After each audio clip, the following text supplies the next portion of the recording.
दोस्तों नमस्कार। अजय यादव क्लासेस में आपका मैं अजय यादव फिर से स्वागत करता हूं। और हम लोग जैसा कि बाल मनोविज्ञान की सीरीज़ है और उसमें अब अंतिम 3 वीडियो बचा हुआ है जो कि थ्योरी की है और लगभग 3 वीडियो और जो कि एमसीक्यू का है। और कोशिश करूंगा कि इस संडे तक यानी कि 15 अप्रैल तक मैं उसे पूरा कंप्लीट करा दूं। तो बिना देरी करे आज चालू करते हैं हमारी जो अगली सीरीज़ है। सीरीज़ में समावेशी शिक्षा हमारा आज का टॉपिक है। समावेशी शिक्षा मतलब एक्चुअल में ना यदि सच कहूँ ना तो ये जो टॉपिक है जो कि मेरा इंक्लूसिव एजुकेशन है, ये एक्चुअल में तो यार बहुत बड़ा टॉपिक है। इसको मतलब मैं 1 क्लास 2 क्लास 3 क्लास में क्या मतलब ये ऐसा चीज़ है ना जो एक्चुअल में आपने पूरे टाइम पे आपने फील किया होगा कि यार एजुकेशन सिस्टम में ये सारी समस्याएं हैं। बाल मनोविज्ञान की सीरीज़ में समावेशी शिक्षा को जोड़ने का मतलब ही यही था कि आप ऐसे बच्चे जो शिक्षा की मुख्य धारा में नहीं हैं, कई लोगों के लिए ये थोड़ा सा डाउटफुल हो रहा होगा कि सर ये मुख्य धारा वाली क्या बात है। तो बताता हूँ यार, मुख्य धारा कहने का मतलब ये है ना कि बहुत सारे ऐसे बच्चे जो एजुकेशन की मेन स्ट्रीम पे नहीं है। ठीक है, अब एक नया शब्द आप लोगों के लिए आया कि सर ये मेन स्ट्रीम क्या है या फिर सर ये मुख्य धारा क्या है। तो याद रखना, जब भी ऐसा शब्द देखने को मिलेगा मुख्य धारा, ऐसा मतलब वो जो बच्चे हैं ना वो शिक्षा से वंचित हैं। ठीक है, और यदि आपको थोड़ा बहुत आइडिया होगा कि हमारे देश में ना आरटी एक्ट लगा हुआ है। आरटीआई नहीं बोल रहा, राइट टू इन्फॉर्मेशन नहीं, राइट टू एजुकेशन, जो कि 2009 अप्रैल में लागू किया गया था। इसके तहत ये है कि यार बच्चा जो 14 वर्ष से अंदर है आप उसको निःशुल्क शिक्षा देंगे। मतलब ये देना है, अनिवार्य नहीं है कि हर बच्चे को शिक्षा मतलब इसी से लेना है निःशुल्क वाला। ये आपकी पर्सनल चॉइस है कि आप प्राइवेट एजुकेशन ले रहे हैं, उसमें कोई दिक्कत नहीं है। बट ये है ना कि एजुकेशन आपको फ्री में देनी ही है 14 ईयर्स तक की। इसीलिए हम देखते हैं कि 8वीं तक जो भी शुल्क है स्कूल में वो 0 है। रीजन यही है कि हम आरटी 2009 का पालन कर रहे हैं। आरटी 2009 में मतलब जोर दिया गया कि यार आपको चीज़ों पर ध्यान देना है, वो है मेरा समावेशी शिक्षा।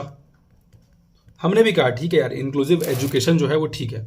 समावेशी शब्द में जो शब्द है समावेशन, समावेशन का इसका मतलब क्या है कि अपने अंदर हर चीज को समा लेना या समा लेना। ठीक है, जैसा आप समझो। अब इसमें आप किन प्रकार के बच्चों का समावेशन करेंगे? आप तो कह रहे हैं कि सर जो बच्चे स्कूल में पढ़ने लायक है ना मैं उनको पढ़ा दूंगा। मैंने पहले ही कहा ना कि हमको जो मेन काम है वो हमको मुख्य धारा से जोड़ने का काम करना है। ऐसे बच्चे जिनको एजुकेशन की स्ट्रीमलाइन, कोई हो सकता है ना बचपन में किसी कारणवश एजुकेशन को छोड़ दिया होगा, तो आरटी 2009 के तहत आप उसको किसी भी क्लास में एडमिशन डाल सकते हैं उनकी आयु के अनुसार। उनका एज अगर होगा तो उसको देखते हैं। जैसे कि हम लोग जनरली ये मानते हैं कि देखो बच्चा 6 साल का है तो कक्षा पहली में जा रहा है, राइट, ये हम मानते हैं ना। तो वैसे ही अगर वो 10 साल का हो गया तो अगर उसका मानसिक वृद्धि ठीक ठाक हुआ है, मानसिक विकास ठीक ठाक हुआ है, तो यार आप उसको काम करो 3rd क्लास या 4th क्लास में आप डाल दो। ये हमारा आरटी बोलता है कि आयु के अनुसार आप उन्हें एडमिशन देंगे। सेम वही स्थिति है कि समावेशी शिक्षा बोलता है ऐसे बच्चे जो एक्चुअल में बहुत पीछे हैं, जिनको एजुकेशन का वो जो मूलभूत सुविधाएं हैं शिक्षा वाली वो नहीं मिल पा रही है, तो आप उन्हें समावेशी शिक्षा जो है प्रदान कीजिए। अब मैं बता रहा हूं थोड़ा सा डिफरेंस जो शायद दूसरे कोचिंग वाले आपको शायद ही बता पाए कि एक्चुअल में है क्या। एक तो ना आपको इंक्लूसिव एजुकेशन मिलेगा, ठीक है, जिसको आप समावेशी शिक्षा बोलते हैं। और जो दूसरा एस्पेक्ट है, जो दूसरा बड़ा एस्पेक्ट है, वो आपको मिलता है एकीकृत शिक्षा। ठीक है, अब कई बोलेंगे सर एकीकृत शिक्षा भी वही है और समावेशी शिक्षा भी वही है। मैं बता दे रहा हूं दोनों में अंतर है। एकीकृत शिक्षा बोलता है सभी वर्ग के बच्चों को आप स्कूल में एडमिशन देंगे, आप उन्हें शिक्षा देंगे। ठीक है, सभी वर्ग के बच्चों को देंगे। समावेशी शिक्षा में अंतर क्या है? ये इन सारी चीजों को इंक्लूड तो करेगा, मतलब हाँ ये इंक्लूड तो कर रहा है, लेकिन ये बोल रहा है कि आप उनको प्रॉपर, आप उनको क्या देंगे, तो आप उनको संसाधन देंगे। संसाधन देंगे, ये थोड़ा नया हो गया सर, हमने कभी ऐसा कुछ सुना नहीं है कि सर आप उनको इंफ्रास्ट्रक्चर देंगे। इंफ्रास्ट्रक्चर देंगे इसका मतलब ये है कि यार मान लो आपने कह दिया कि मेरा जो स्कूल है ना वहाँ सभी प्रकार के बच्चे पढ़ सकते हैं। मैं एकीकृत शिक्षा का, सरकार का जो नियम बनाया हुआ है एकीकृत शिक्षा का, मैं उसको फॉलो करता हूँ और मेरे स्कूल में सभी प्रकार के बच्चे पढ़ सकते हैं।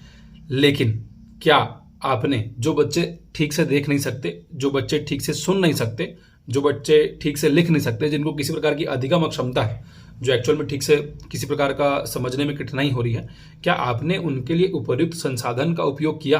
क्या आपने अपने स्कूल में वो इक्विपमेंट्स लाए?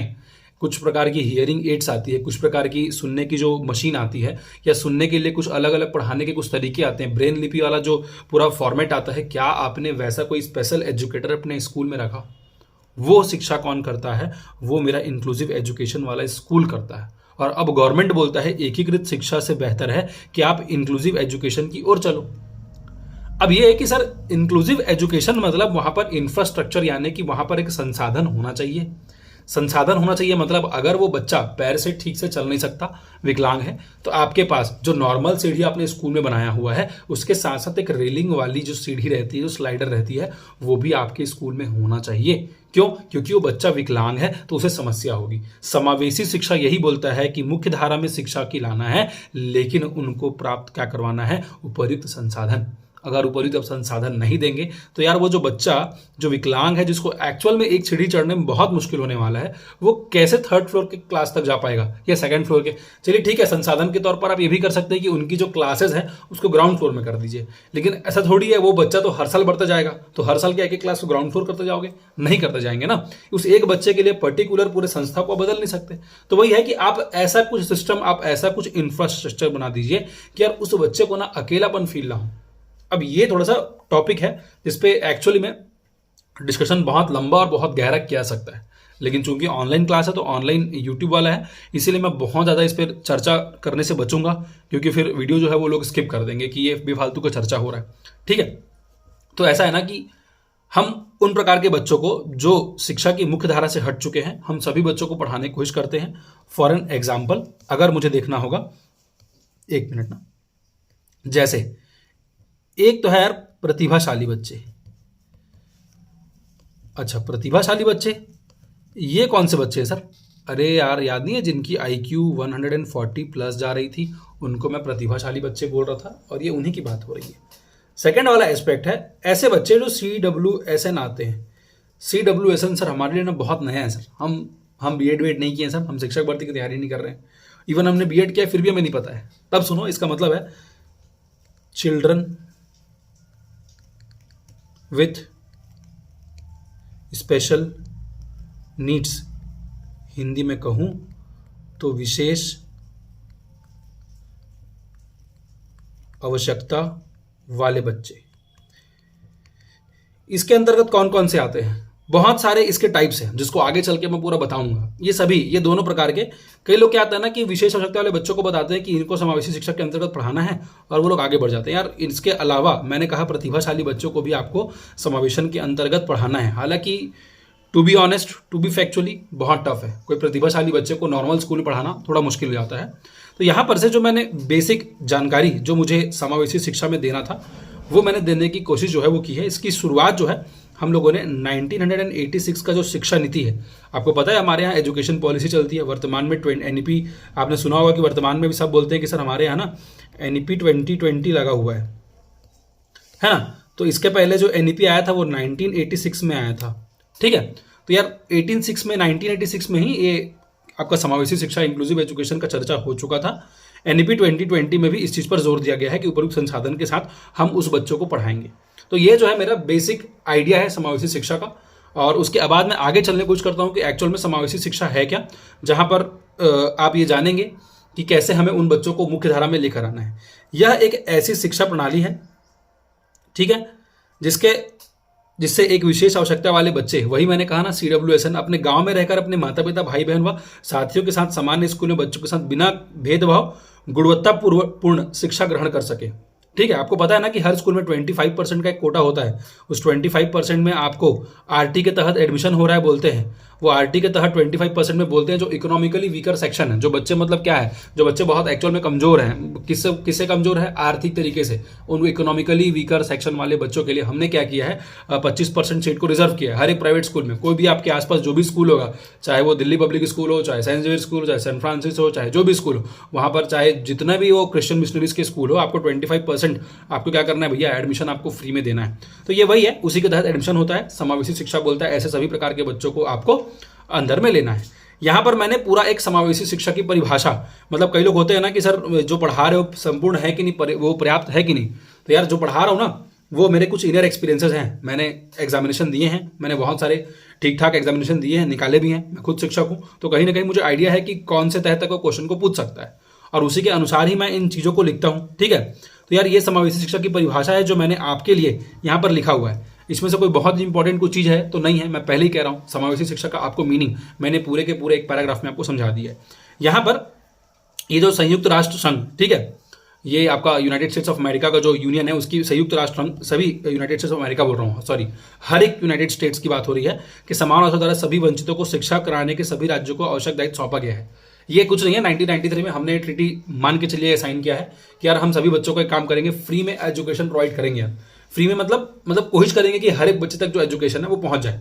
ऐसा ना हो कि यार वो किसी प्रकार से विकलांगता है, किसी प्रकार की अधिगम सीखने में उसको दिक्कत है तो उसको एजुकेशन नहीं पहुंच पा रही। ये नहीं होना चाहिए। आपको अल्टरनेटिव वे खोजने हैं कि मैं उसको कैसे एजुकेशन दे सकता हूं अन्य सामान्य बच्चों के साथ। ये टॉपिक को, ये चीज को कान में अच्छे से डालिए, अन्य बच्चों के साथ, अलग से नहीं। अलग से करेंगे तो मुख्य धारा में नहीं जा रहे हैं, पढ़ाई की मुख्य धारा में जा रहे हैं, बट सामाजिक विकास जो होना है वो सही से नहीं हो पा रहा है। अगर आप उसको अलग से एजुकेशन देने के बारे में सोच रहे हैं तो यार फिर आपने उसमें समावेशन कैसे किया? आपने उस बच्चे को पहले ये फील करा दिया कि आप अलग हो, आप उनसे कुछ अलगाव चाहते हैं। कुछ इंपॉर्टेंट सिद्धांत है जो समावेशी शिक्षा के हैं। ये जो टॉपिक जो मैंने निकाला है ना, ये मैंने छत्तीसगढ़ शासन की बुक आती है उसी से मैंने लिया है भाई। ये समावेशी शिक्षा की बुक आती है, इंक्लूसिव एजुकेशन, ये उसी से मैंने लिया है। पूरे गवर्नमेंट डाटा है, पूरे गवर्नमेंट फैक्ट्स है, तो इसीलिए ऐसा कुछ मत सोचना कि यार ये जो पढ़ा रहे हैं, ये सिद्धांत जो पढ़ा रहे हैं, क्या एक्चुअल में इसका कोई सही में मीनिंग है। ये हमारे बुक से लिया है मैंने, जो छत्तीसगढ़ गवर्नमेंट जो है खुद प्रोवाइड करती है। ठीक है, अब मैं टीचिंग फील्ड से हूँ तो मुझे बुक आसानी से मिल गया। ठीक है, बालकों में एक सी अधिगम की प्रवृत्ति है, मतलब ये सिद्धांत है कि किसी भी प्रकार का बालक हो, उसके जो सीखने, अधिगम का मतलब होता है सीखना, उसके जो सीखने की स्टाइल है ना वो सेम रहेगी यार। ऐसा नहीं वो विकलांग है तो उसको मैं कम सिखा दूं, वो उतना जान के क्या करेगा। ऐसा नहीं वो ठीक से देख नहीं सकता तो उसको मैं क्यों सिखाऊं, ऐसा नहीं है। आपको अधिगम की वो जो यूनिकनेस है, वो जो ग्लोबलाइजेशन है, जो सार्वभौमिकरण है, वो हर एक बच्चे में समान रहेगा, पहला सिद्धांत है। सेकंड है, बालकों को समान शिक्षा का अधिकार है। वही सेम चीज है कि आप हर एक बच्चों को लगभग सेम टाइप का ही एजुकेशन देने की प्रोवाइड करेंगे। मे बी चांसेस दैट आपको अलग अलग इक्विपमेंट प्रोवाइड करने पड़ रहे हैं एक पर्टिकुलर एक ही चीज को सीखने के लिए, बट स्टिल आपको एजुकेशन, आपको शिक्षा एक ही दिशा में देनी है। ठीक है, स्टेप 3 है, सभी राज्यों की यह दायित्व है कि वह सभी वर्गों के यथोचित संसाधन सामग्री, वही मैंने कहा ना कि आपको बच्चों को इंफ्रास्ट्रक्चर आपको प्रोवाइड करना है। अगर आप बच्चों को इंफ्रास्ट्रक्चर प्रोवाइड नहीं कर पाएंगे तो हो सकता है बच्चा बिचक जाए। कहने का मतलब ये है कि बच्चा यार पढ़ने के लिए ना उतना उत्सुकता नहीं बना पाए। क्यों? क्योंकि उसको स्टार्टिंग में लगने लगेगा कि यार ये लोग मेरे को ना अलग मान रहे हैं। लास्ट और फोर्थ सिद्धांत है मेरा, शिक्षण के सभी वर्गों, शिक्षक, परिवार तथा समाज का दायित्व है कि समावेशी शिक्षा में अपेक्षित सहयोग करें। डेफिनेटली अगर आपका टीचर है, अगर आप हॉस्टल वार्डन बन जाते हैं और आप कोई बच्चा यदि आपके पास ऐसा आता है जो किसी प्रकार की समस्या से है और आप उसे सहयोग नहीं करते हैं तो आप उस समावेशी शिक्षा का घोर मजाक उड़ा रहे हैं और इसके तहत आपके साथ में कार्यवाही भी हो सकती है। Definitely it's a long process की कार्यवाही हो जाए, बट स्टिल यार आपका इतना एजुकेशन, इतना शिक्षा लेने का फिर क्या मतलब, यदि आप उन बच्चों में उसी प्रकार का एटीट्यूड रखते हो, अभिवृत्ति वैसी है आपकी कि यार ये बच्चा जो है ना ये ठीक नहीं है, आप उसको सिखाने के लिए उतने काबिल नहीं बन पा रहे। आपको भैया बीएड की ट्रेनिंग, डीएड की ट्रेनिंग इसीलिए दी गई है। आपको हॉस्टल बनने के बाद भी ट्रेनिंग जो है वो इसीलिए ही मिलेगी क्योंकि आपको जानना पड़ेगा। विशेष आवश्यकता वाले बच्चे, ये जो है ना, ये विशेष आवश्यकता वाले बच्चों का पहचान जो है ना, ये बहुत लंबे समय से बहुत मुश्किल से आया है यार। ये इतना ईजी नहीं रहा है कि विशेष आवश्यकता वाले बच्चे, यानी कि मैंने कहा CWSN, children with special needs, हर एक प्रकार के बच्चे, चाहे वो डेफ हो, डेफ का मतलब यार यदि वो सुन नहीं सकता, चाहे वो देख नहीं सकता, ठीक है, चाहे वो ब्लाइंड हो, ठीक है, चाहे वो देख नहीं सकता, चाहे उसके अंदर लर्निंग डिसेबिलिटी हो, अधिगम अक्षमता हो, चाहे वो RPWD एक्ट वाला बच्चा हो। अब ये सर RPWD एक्ट मेरे को नहीं समझ में आया, right to person with disabilities act, ये 2016 में संशोधित हुआ है। इससे पहले इसको PWD एक्ट बोलते थे, दिव्यांगता के प्रकार। ठीक है, अभी इसमें 21 प्रकार के दिव्यांगता है, बहुत सारे, डॉर्फिज्म, बौना होना, एसिड अटैक्स वाले विक्टिम, सबको ऐड किया गया नया। तो इन सभी प्रकार के बच्चों को जानना जरूरी है। 21 प्रकार नहीं, बिल्कुल नहीं इंपॉर्टेंट। ठीक है, तो यार RPWD एक्ट के अंतर्गत ऐसे व्यक्ति जिनमें बहुत सारे सेरेब्रल प्लेसी, मतलब बहुत सारे मस्तिष्क का समस्या, ऐसे लोग याद रखना जो विकलांग है, जरूरी नहीं कि केवल शारीरिक विकलांग है, मानसिक विकलांग है, किसी प्रकार के एसिड विक्टिम है, डॉर्फिज्म बौना है, किसी प्रकार का कुछ प्रॉब्लम है, कुछ मानसिक क्षति है, ऐसे सभी प्रकार के बच्चों को आपको क्या बोलना है, विशेष आवश्यकता वाले बच्चे। और इन्हीं विशेष आवश्यकता वाले बच्चों में एक इंपॉर्टेंट कड़ी जिसको लोग भूल जाते हैं वो है मेरा यार प्रतिभाशाली बच्चे। और यदि आप प्रतिभाशाली बच्चों को आप ऐड नहीं करेंगे तब थोड़ा सा यहाँ पर दिक्कत वाला मुद्दा है, क्योंकि यार ये भी ऐसे बच्चे हैं जिनको आपको आपकी स्पेशल अटेंशन चाहिए, इनको आपको विशेष ध्यान तो देना ही पड़ेगा। तो ये सभी प्रकार के बच्चों को मिलाना और ये सभी प्रकार के बच्चों को मिलाकर मैं क्या बोलूंगा कि दे आर द CWSN, यानी कि विशेष आवश्यकता वाले बच्चे। ठीक है, मैंने विशेष आवश्यकता वाले बच्चों के अलग अलग टाइप्स आपके सामने लिख के रखा है। पहला है दृष्टि अक्षमता, यानी कि ऐसे बच्चे जो कि यार एक्चुअल में ब्लाइंड है। ठीक है, जिनको ठीक से दिख नहीं सकता। अब ये ब्लाइंडनेस का ना मतलब यहां पर मैंने पूरा बता दिया है कि एक्चुअल में साइंटिफिक टर्मिनोलॉजी क्या है, जहां पर वो क्या बोलते हैं। अमेरिकन फाउंडेशन जो है उसने एक दिशा निर्देश जारी कर दिया है कि यार किसी को पर्टिकुलरली ब्लाइंड मैं कब बोलूंगा, जब उसकी जो फोकल लेंथ, यानी कि ये अंग्रेजी वाला टर्म मुझे पता है, हिंदी वाला टर्म मुझे भी नहीं पता, और इतना जानना जरूरी भी नहीं है कि मैं सर एक्चुअल में अंधा किसे कहता हूं, कोई जरूरत नहीं है। आंशिक अंधापन होना या पूर्ण अंधापन होना, आंशिक का मतलब उसे थोड़ा बहुत दिखाई देता है, धुंधला दिखाई देता है, आंखों में परमानेंट कैटरैक्ट है, कुछ प्रॉब्लम है, तब भी वो एक प्रकार का अंधा ही है, एक प्रकार से ब्लाइंड ही है, देख नहीं सकता। तो क्या ऐसे बच्चों को क्या आप अपने स्कूल में नहीं पढ़ाओगे? क्या ऐसे बच्चों को शिक्षा का अधिकार नहीं है? बिल्कुल है। आप उसको, हो सकता है कि आप उसको ब्रेल लिपि सिखाओ। ठीक है, ब्रेल लिपि लुइस ब्रेल द्वारा बनाया गया एक 6 पॉइंट्स बिंदु वाला एक सिस्टम है, जैसे बच्चे, अंधे वाले बच्चे जो हैं वो एक्चुअल में टच करके सीखते हैं। ठीक है, तो यार ये वही है कि आप उनको कैसे सिखाएंगे। देखो मैंने यहाँ पर लिखा भी है कि इन्हें कक्षा में अगली लाइन में बिठाया जाए। यदि वो आंशिक तरीके से देख नहीं सकता तो यार कोई दिक्कत नहीं है, संसाधन में बहुत सारी चीजें बदलाव करने की जरूरत नहीं है। आप उसको केवल पीछे में ना बैठाओ, ठीक से सुन नहीं सकता आगे बिठा लो ना, क्या दिक्कत है। यही है समावेशी शिक्षा। कोई बहुत ज्यादा गवर्नमेंट आपसे चाह नहीं रहा है, कोई बहुत ज्यादा जो राष्ट्रीय संघ जो है वो हमसे चाह नहीं रहा है, जितने भी यूनाइटेड स्टेट्स ऑफ फेडरेशन है वो हमसे बहुत कुछ चाह नहीं रहा है। वो बस थोड़ा बहुत चाह रहे हैं कि यार ब्रेल लिपि का यूज कर लो, थोड़ा बच्चे को पढ़ा दो। उसको ऐसा नहीं लगना चाहिए कि यार मैं थोड़ा सा अंधा क्या हूं, मेरे को थोड़ा सा दिक्कत क्या है, ये लोग तो मुझे अपने एजुकेशन सिस्टम से बाहर कर दे रहे हैं। ये उनके मन में नहीं आना चाहिए, क्योंकि फिर वही आगे चल के उनके मन में क्या ले आएगा, अवसाद, डिप्रेशन, एंजाइटी, बहुत सारे मेंटल प्रॉब्लम्स। तो यार इनसे बच्चों को बचाना बहुत जरूरी है। सामान्य बच्चे इनसे पीड़ित नहीं है। ठीक है, ऐसे बच्चे केवल और केवल 2% है, और इन 2% पे ध्यान देना जरूरी है। 2% है तो इन पे ध्यान नहीं देंगे, ये कहीं का लॉजिक नहीं है। सेकंड है डेफ, ऐसे व्यक्ति जो सुन नहीं सकते, श्रवण अक्षमता वाले जो ठीक से सुन नहीं सकते। आजकल गवर्नमेंट जो है ना अलग अलग स्कीम्स ला रही है, उस स्कीम्स में उनको श्रवण यंत्र प्रोवाइड करते हैं। और खास करके यदि आप किसी ऐसे बड़ी कंपनी में जाओगे और बोलोगे कि स्कूल्स के लिए चाहिए, तो आपको पता होगा कि यार एक अलग से स्कूल भी होती है सर, अंध मुक बधिर स्कूल। ये सर तो यहां पर समावेशी शिक्षा क्यों नहीं हो रहा है सर? ये ऐसा क्या रीजन है कि सर इनको आप अलग स्कूल कर रहे हैं? यार ये एक ऐसा स्कूल है जिसमें स्पेशल एजुकेटर की आवश्यकता होती है। स्पेशल एजुकेटर की आवश्यकता मतलब यार ये जो लोग हैं ना वो केवल ट्रेंड है, इनके जो टीचर है वो केवल ट्रेंड है ऐसे बच्चों को पढ़ाने के लिए जो एक्चुअल में ब्लाइंड है, जो एक्चुअल में बोल नहीं सकते, जो एक्चुअल में सुन नहीं सकते। इनको प्रॉपर साइन लैंग्वेजेस से, प्रॉपर वो बोर्ड से, ज्योमेट्री बोर्ड आती है इनकी मैथ सीखने के लिए, वो सभी बोर्ड से, टेक्निकल बोर्ड्स आते हैं, वो सभी से ही हम इनको पढ़ा सकते हैं। तो यार ये एक अलग प्रकार का स्कूल है। एकीकृत शिक्षा के तहत वो भी आ रहा था कि हम इस बच्चों को पढ़ाएंगे। ठीक है, अब नॉर्मल स्कूल्स में ना ये पॉसिबल नहीं है कि जहां 100 बच्चे हैं वहां को यदि एक ऐसा है जो ठीक से सुन नहीं सकता, उसके लिए आप प्रॉपर इक्विपमेंट लाइए, पॉसिबल नहीं होता कई बार। ठीक है, ये प्रैक्टिकल बातें हैं। गवर्नमेंट तो बोलता है समावेशन करें, तो उनके लिए हमने एक अलग स्कूल भी बना के रखा है जहां पर वो चाहे तो वहां पर पढ़ा सकते हैं, बट स्टिल गवर्नमेंट वांट्स कि हम उनको इंक्लूड करें, इंक्लूसिव एजुकेशन के तहत पढ़ाएं। ठीक है, तो यहां पर मैंने बताया कि यार 90 डेसिबल से अधिक स्तर होना चाहिए। वो कौन से लोग बहरे हैं, कौन से लोग आंशिक श्रवण अक्षमता में आते हैं, कौन से लोग पूर्ण श्रवण अक्षमता में आते हैं, यानी कि कौन से ऐसे लोग हैं जो थोड़े बहुत सुन नहीं सकते, कौन से ऐसे लोग हैं जो पूरे नहीं सुन सकते, उनकी डेफिनेशन दी गई है। और आपको उनको देखना पड़ेगा कि यार ये मैंने यहाँ पर लिखा भी है कि यार पूर्णता बधिर यानी जो पूरा नहीं सुन सकते, अल्प श्रवण वाले बच्चे यानी कि जो जिसको सुनने में थोड़ा बहुत दिक्कत है, जो हो सकता है मशीन लगा के सुन ले, यंत्र लगा के सुन ले, तो इन सभी को आपको उनके अनुरूप, उनके हिसाब से आपको पढ़ाना है, ऊपरी संसाधन देकर। तीसरा है मानसिक मंदता। मानसिक मंदता यानी कि मेंटल रिटार्डेशन। और मेंटल रिटार्डेशन का मतलब क्या है कि यार ऐसे बच्चे जो हो सकता है कि, अब मानसिक मंदता का कारण बता रहा हूं। मानसिक मंदता हो सकता है जन्म से पूर्व हो या जन्म के बाद हो। जन्म से बाद कैसे हो? जन्म से पूर्व का मतलब क्या है कि हो सकता है ना कि जब माँ जब प्रेग्नेंट रही होगी तो हो सकता है किसी एक्सीडेंट के कारण पेट में चोट आया होगा और बच्चे के मस्तिष्क पे लगा होगा और वो मानसिक मंद हो गया होगा। ठीक है, मेंटली रिटार्ड हो गया होगा। उसको भी ना 3 अलग अलग कैटेगरी था पहले, लेकिन अभी फिलहाल 4 कैटेगरी हो चुका है। पहले ये 3 कैटेगरी में आता था, जहाँ पर 70 से 50 ये IQ की बात कर रहा हूँ, ठीक है, IQ रेंज है ना उसकी बात कर रहा हूँ, 70 to 50, 50 to 25 और 25 से नीचे वाले, वो सभी को अलग अलग हम लोग कैटेगराइज करते थे, लेकिन अब वो 4 कैटेगराइजेशन में हो चुका है। तो यहाँ पर ना देखो तो 50 to 70 वालों को बोलते हैं एजुकेबल ई, मतलब इनको थोड़ा बहुत बेसिक शिक्षा दी जा सकती है, आप चाहेंगे मेहनत बहुत लगेगा डेफिनेटली, बस बट इनको ना आप थोड़ा बहुत ट्रेनिंग दे सकते हो यार, थोड़ा बहुत एजुकेशन दे सकते हो, आप पढ़ाने की कोशिश कर सकते हो, कुछ अक्षर, कुछ ज्ञान, कुछ शब्दों का ज्ञान इनको आप दे सकते हो। सेकंड है 35 to 50 वाला, ठीक है, 20 to ये वाला जो क्राइटेरिया था ना ये अब खत्म हो चुका है, अभी ये नया क्राइटेरिया चलता है, ठीक है। सेकंड है 35 to 50 जहां पर ये ट्रेनेबल टी लिखा हूं, ठीक है। अब ट्रेनेबल का मतलब क्या हुआ, मतलब इनको आप निश्चित ट्रेनिंग दे सकते हैं। कौन सी ट्रेनिंग?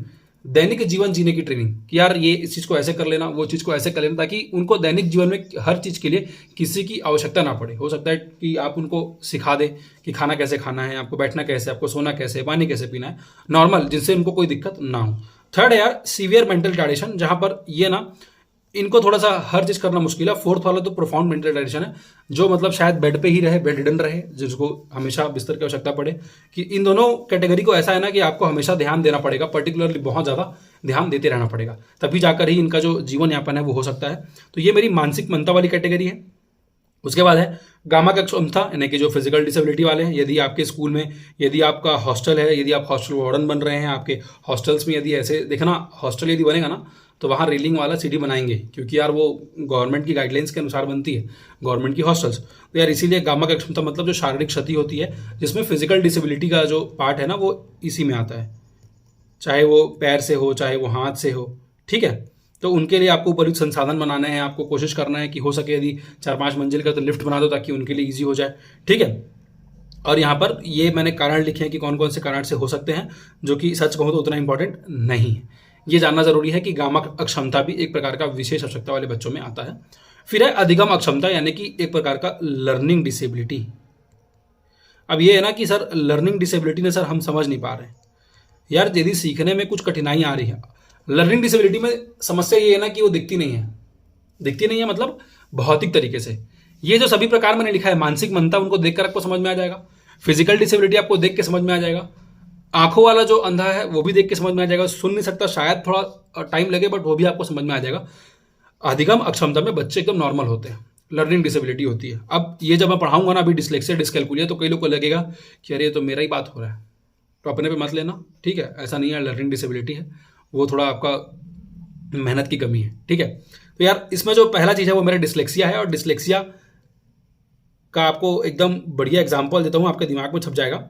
तारे जमीन पर पिक्चर में ईशान अवस्थी, ठीक है, जिसको जैसे ही वो क्लास में जाए तो उसके सामने लेटर्स जो है वो उड़ रहे होते थे, लेटर्स उसको उल्टा दिखता था, याद है, मतलब वो बी को ऐसे ना लिखकर वो बी को ऐसे लिखता था, हर एक चीज का मिरर इमेज। अगर डी ऐसा होता है तो वो उसको ऐसे लिखता था। यार क्यों लिखता था? क्योंकि उस बच्चे को डिसलेक्सिया था। इसका मतलब क्या है? उसको पढ़ने में अक्षमता है। तो डिसलेक्सिया क्या है अगर कोई पूछेगा तो याद रखना, डिसलेक्सिया और कुछ नहीं है, रीडिंग डिसेबिलिटी है। डिसलेक्सिया जो है वो पढ़ने की अक्षमता है, ठीक है। कई जगह बोलते हैं कि सर लिखने की अक्षमता लिखा है, लिखने की अक्षमता को डिस्ग्राफिया बोलते हैं। मैं पहले ही कह रहा हूँ, डिसलेक्सिया पढ़ने की ही अक्षमता है। बच्चे को मिरर इमेजेस दिखते हैं, मतलब उसको लगता है कि हर एक चीज उल्टा है, ठीक है। अगर वो सी को ऐसे ना बनाकर वो कैसे बनाएगा, ऐसे बना देगा, तो यार वो मिरर इमेज बना रहा है। उसको देखो, ये मैंने बनाया हुआ है ना कि उसके सामने में शब्द जो है ऐसे उड़ रहे हैं। ये क्यों उड़ रहा है? क्योंकि उसको डिसलेक्सिया इसलिए उड़ रहा है, ठीक है। सेकंड ये है कि और उसके अलावा क्या टाइप है, यहाँ पर और मैंने डिस्कैल्कुलिया लिखा हुआ है। डिस्कैल्कुलिया वो जब जो हर एक व्यापम के अभ्यर्थी को समस्या है, यदि वो इंजीनियरिंग बैकग्राउंड से नहीं है तो मतलब सर कठिनाई है मैथ्स में, गणना करने में, कैलकुलेशन करने में, मैथ्स के ऑपरेशंस मतलब संक्रियाएं, मतलब प्लस माइनस इंटू डिवाइड, इसको सही से नहीं कर पाना, बेसिक ऑपरेशंस को ठीक से ना कर पाना, समझ नहीं पाना। ताश के पत्ते 52 हैं, उसमें 13 अगर वो क्या बोलते हैं पान है, 13 हुक्म है, अगर ऐसा है तो बाकी के 13 जो है वो कैसे होंगे, बाकी के 13 कैसे होंगे, ये नॉर्मल गणना कैलकुलेशन है, ये भी बच्चों को समझ में नहीं आता। ये डिस्कैल्कुलिया का समस्या है। कई लोग को लग रहा होगा कि सर मुझे भी डिस्कैल्कुलिया गणित में दिक्कत हो रहा है, तुम्हारा डिस्कैल्कुलिया अलग है, ठीक है, वो आपका बुक सॉल्व करके होगा, वो अलग डिस्कैल्कुलिया है। इसके अलावा और कुछ है तो और कुछ है डिस्ग्राफिया, यार शायद यहाँ लिखाया नहीं है, डिस्ग्राफिया होता है। डिस्ग्राफिया जो है ना वो लिखने की अक्षमता है, ठीक है, याद रख लेना। डिस्ग्राफिया ऐसा कुछ चीज है जो हमारे उंगलियों को प्रभावित करता है, जो हमारे सूक्ष्म गत्यात्मक कौशल को प्रभावित करता है। ठीक है, ये याद रखना। सूक्ष्म गत्यात्मक कौशल यानी ऐसा कुछ चीज जिसमें हम लोग अपनी छोटी मांसपेशियों का उपयोग करते हैं। छोटी मांसपेशियां कौन सी? उंगली हो गई, पैर की उंगली हो गई, छोटी मांसपेशियां हैं, इनका उपयोग करते हैं। इसमें यदि कठिनाई हो रही है तो वो मेरा डिस्ग्राफिया है। ठीक है, ये अच्छा डिस्ग्राफिया लिखा हुआ है। उस लिख नहीं पाते हैं, अक्षरों को लिखने में प्राय गलती करते हैं। ठीक है, तो ये मेरा डिस्ग्राफिया है, लिखने की अक्षमता है, और डिस्कैल्कुलिया। ये 3 मेन इंपॉर्टेंट है जो जानना जरूरी था। और कई बार ये होता है कि सर क्या बोलने की अक्षमता होती है? हाँ मेरे भाइयों, बोलने की भी अक्षमता होती है, और उसे बोलते हैं अफेजिया। बचपन में बच्चे जो हैं, हर बच्चा हकलाता है, हर बच्चा तुतलाता है, तो इसका मतलब ये नहीं कि उसको बचपन में अफेजिया है। अफेजिया जो है बोलने की क्षमता है या बोलने में कठिनाई है। ठीक है, ये है कि बच्चा 8 साल का हो गया, उसके बाद ही बोल नहीं पा रहा है, उसके मुंह से कई ऐसा होता है ना कि उसके मुंह से शब्द निकल पा रहे हैं, तो यार उसको एक प्रकार के अफेजिया का प्रॉब्लम है। अधिगम अक्षमता में समस्या ये है ना कि इसको माता पिता नकारते नहीं है। Indian parents will be Indian parents. मेरा बेटा कमजोर हो ही नहीं सकता, टीचर कमजोर होगी, टीचर कमजोर होगा, उसने सही से पढ़ाया नहीं होगा। तो दिक्कत यही है, अधिगम अक्षमता जो दिखता नहीं है तो टीचर उसको मानते नहीं है। याद नहीं आ रहा होगा तो एक बार तारी जमीन पर को टाइम निकाल के फास्ट फॉरवर्ड में देख लेना, तो समझ में आ जाएगा ईशान अवस्थी के पिताजी कैसे रिएक्ट करते थे जब उसको बताया गया कि आपके बेटे को डिसलेक्सिया है। वैसे ही हमारा भी रिएक्शन रहता है, वैसे हमारे पेरेंट्स को भी रिएक्शन रहता है। फिर मैं आया प्रतिभाशाली बालक पर। इसको मैं समझा चुका हूं कि यार ऐसी टर्मन के अनुसार, टर्मन कौन था याद है? जिसने IQ के फॉर्मूला में इंटू 100 लगाया था। IQ का फॉर्मूला क्या है कमेंट करके बता दो, यदि पता होगा तो, यदि वीडियो देखी होगी तो। ठीक है, प्रतिभाशाली बालक वो बालक होते हैं जिनकी बौद्धिक क्षमता सामान्य बालकों की अपेक्षा अलग होती है। ऐसे बच्चे यार जिनकी IQ 140 प्लस, इवन 130 प्लस बच्चे जो है ना, इनको मैं प्रतिभाशाली बच्चों में, तीव्र बच्चों में लेना चालू कर देता हूँ। ठीक है, ये बहुत आगे, इनका जो शारीरिक विकास है वो तो कम रहता है, वो रहता है 10 साल के शारीरिक शरीर के हिसाब से। मेंटल एज जो है ना वो 15 साल की पहुंच चुकी है, 17 साल की पहुंच चुकी है, तब बोलूंगा कि उसकी जो IQ क्या है वो बहुत ज़्यादा है। ये प्रतिभाशाली बालकों की विशेषताएं हैं। IQ 140 प्लस है, रटने की वजह समझने में, डेफिनेटली रट के थोड़ी कोई प्रतिभाशाली बन जाएगा। ऐसे होता तो फिर लड़कियां उसमें कहाँ होती है कि नहीं?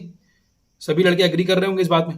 प्रतिभाशाली बालक में सृजनशीलता का गुण पाया था। डेफिनेटली हमें पता था कि सर क्रिएटिविटी और इंटेलिजेंस जो है वो आपस में क्या है, इंटर रिलेटेड है, दोनों का आपस में अंदर संबंध है। फिर है चिंतन मौलिक होता है, ओरिजिनलिटी होती है, डेफिनेटली होगा यार। देखो क्रिएटिविटी यदि जुड़ा है, रचनात्मकता यदि जुड़ गया, इसका मतलब सर वो बच्चा जो है थोड़ा सा क्रिएटिव रहेगा ही रहेगा।